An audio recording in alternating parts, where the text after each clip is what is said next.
Hey guys, welcome to Toribash Tips episode 18 with me, Jack Morris from Man of Fire Films, where this week we're taking things kind of casual because I'm very tired and it's been a busy week. So I'm going to show you a move, show you how to do it, tip of the week, and then something awesome at the end. So yeah, let's have a look at the replay. This is kind of a basic move, but it's a headbutt decap, which is something we haven't seen before, and I'm very fond of the way it's just sort of like, yeah, knocks the head off. I like it a lot. Let's have a look at this from Uke's point. No, wait, it's not Uke. I've been saying it wrong. Apparently, it's Uke. Uke? It's whatever. Who cares? But this is a very cool view. It's like, oh, I love the way he just sort of flies back. It looks great from that point of view. Looks pretty good from Tori's point of view too. Let's swap that over. See, I've learned to pause the replay before I do that now, so it's not as confusing. I like the way that, because obviously heads hitting heads, you just dunk and you see it go flying. It's really cool. And that was submitted by Pure Rocks. You can see the name in the top of the screen. I'm sure I'm saying that wrong. I usually am. Let's watch it one more time just for good measure. Okay, let's get into how to do this. This is, as I said, this is a simple move, but I have a feeling it could be customized pretty cool. And hell, who doesn't love a headbutt, right? So you want to hold all by pressing C. Contract your knees, relax your ankles, so mouse over and press X one time to relax them. Lower your shoulders, both your shoulders. Extend your pecs, so move your pecs backwards, and extend your abs. So let's contract, there we go. And then you want to press spacebar 3 times, so 1, 2, 3. And then contract your hips, so raise your hips. No, don't raise them, don't listen to me, just contract them. And press spacebar 1, 2, 3, 1, 2, 3. And all you have to do now is extend your knees and extend your hips. So as you can see by the shadow, you sort of leap and there goes the head. And after at this point, so 410 frames, I imagine we could start to see some very cool customizations. One thing I figured out is if you contract your pecs and raise your shoulders and grab, you can nip his hands on the way up, and well, I'm sure you guys can see where this can go from. This could go in many ways, especially with the body going all limp like that. Yeah, I'm making this up as I go along now, but maybe I can get some dismemberment. Yay, I managed to kick a leg off. Okay, I'll take it. That's awesome. So flip off, and go limp for the replay, because it looks a bit nostalgic. So, yeah, very simple move. Still very cool. Would love to see some customizations, because customizations are always awesome, and it makes people feel awesome.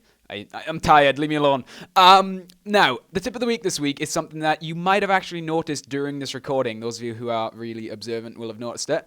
It's a tip that I've received many times before, but there's no way to say this without sounding super disrespectful, but I'm going to take the chance anyway. I actually thought it was something that a lot of people knew, because it is actually something that I'm almost certain is actually explained in the tutorial for the game, so I didn't really feel any need to draw attention to it, but apparently some people didn't know, and that's obviously totally fine. Can't begrudge somebody for not knowing something, and considering how little stuff I know about this game and the amount of simple things I've been taught in the time I've been doing this show, I am not one to judge. So if you press B while in, I guess free play, but it probably works online too, you can actually see the opponent's ghost as well, or B toggles ghost completely off.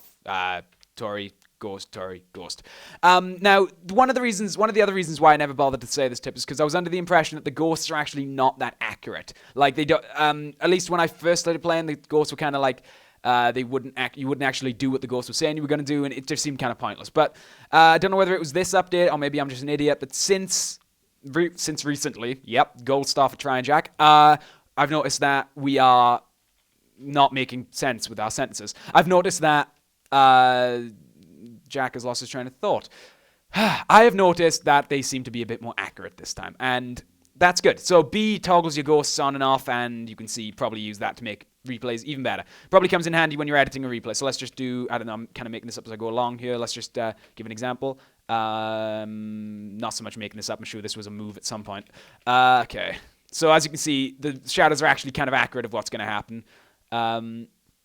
Ooh, this could actually be kind of good. I don't know whether it shows dismemberment. I mean, we'll see. Ooh, wow, that was a stretchy body. Okay. But as you can see, the ghosts are actually pretty accurate because I didn't dismember there, and the ghost said I wasn't going to. Anyway, really weird replay, but whatever. Sure, that's probably got some potential for a move at some point. Somebody get on that. Okay, so I have a little thing I want to say before I wrap up, and I'm firstly going to apologize for how sloppy I am this week. You have no idea how tired I am. I want to issue a little challenge for next week's show. I've got a couple of move submissions that I want to get through, but I'll include it regardless. I want to see a tutorial on a move that has like the most destruction versus least joints held. So the most relaxed move that does the most destruction. I want to see you in the community. I want to see the best moves you guys can come up with for that. Nice little challenge, which I think maybe something I'm going to start doing from time to time. Just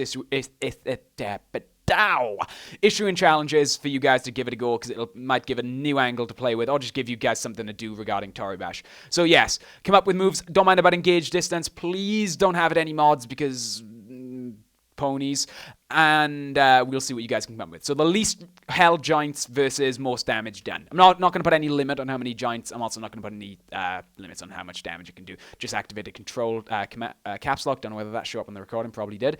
Anyway, I'm Jack Morris. Please comment, like, subscribe, favorite. Also, please follow me on Twitter at @JackManOnFire. There'll be a link in the description. Please follow me. I'm sorely lacking followers right now.